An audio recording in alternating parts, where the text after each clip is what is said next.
போய் அண்ணன் போறது மறந்து போய் கிடக்குது வாசை. இன்னைக்கு ஒத்துமை இல்லாம இருக்குது அங்கும் பங்காளி. அதுல மாமா மஞ்சள் மந்தியில தகராறு இருக்கு. வாய்ப்பேச்சு தகராறு மட்டும் இல்ல, வம்பு வழக்கு காக்கி சட்டை கருப்பு சட்டை வரைக்கும் போய் இன்னைக்கு வழக்கு ஓடிக்கிட்டு இருக்குது.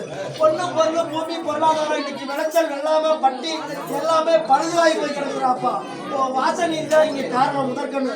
அங்க ஒத்துமை இல்லாததான் காரணம். அந்த மாமா மஞ்சள் மந்தி சொன்ன பாரு, அண்ணன் பங்காளி கூட ஒரு கணத்துக்கு அப்படி விட்டு கொடுத்து போய் வந்தாலும் மாமா மஞ்சளை சொல் பேச்சு கேட்டு மூணாவது இடசாதி பையன் மூணாவது மனுஷன் சேர்ந்து நின்று குடும்பத்தை மட்டும் இல்லடாப்பா, நீ எடுத்து வைக்கிற காரண காரியங்கள் எல்லாத்தையும் முடக்கி போட்டு வச்சிருக்கிறாப்பா.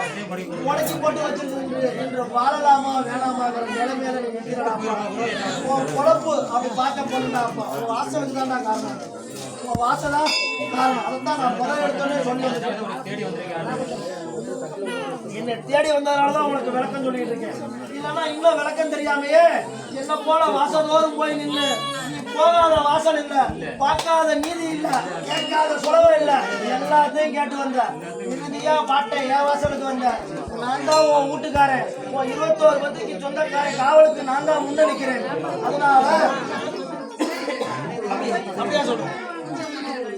உன் வாசக்காரனுக்கு குடும்ப சகிதமா போய் விளக்கு ஏற்றி அன்னம் படைச்சு தித்திக்கும் பொங்கலை வச்சு ஒரு 4 பேத்துக்கு ஒன்னால முடிஞ்சத அள்ளி போட்டுட்டு என்னோட அடுத்த வெட்ட வெறுத்த நாள் குடும்ப சகிதமா என் வாசலுக்கு வந்து.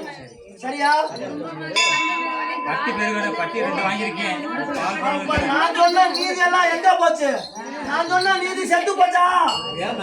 நான் சொன்ன நீதி செத்து போச்சா? குடும்பமாடி வந்து நின்னா உன் குலதெய்வ வாசல்ல செய்ய வேண்டிய மறந்து வச்சிருப்பா, நான் நீதி கொடுக்கணுமா?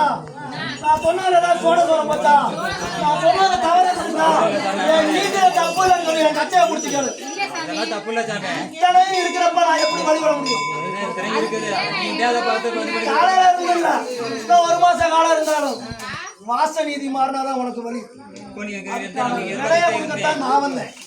அதுக்கான விடைய கொடுக்கத்தான் நான் வந்தேன். வாசல்ல மீனவாச சுத்தம் பண்ணி குடும்ப சகிதமா போய் அன்னம் படைச்சு விளக்கு முகம் காட்டி 4 பேருக்கு அன்னத்தை அள்ளி போட்டு என் வாசலுக்கு வா. கேட்டதுக்கு நான் விட கொடுத்து உன்னை படிப்படியா ஒன்னொன்னா ஏற்றி கொடுக்குறேன். பாட்டல சம நிறைய கச்சை பிடிச்சிக்கிறேன். சரியா? ஒன்னொன்னா நான் நடத்தி கொடுப்பேன்னு சொல்லிட்டேன். ஆனா உன் வாசலுக்கு போயிட்டு வரலாம். நீ நாளைக்கே போயிட்டு வந்தாலும் சரி, வெட்ட வெளிச்ச நாளைக்கு என்கிட்ட வரலாம். அடுத்த வெட்ட வெளிச்ச நாளைக்கு நீ வரலாம். நீ கேட்கிற நீதியை பாட்டு கேட்கிற நீதியை பாட்டு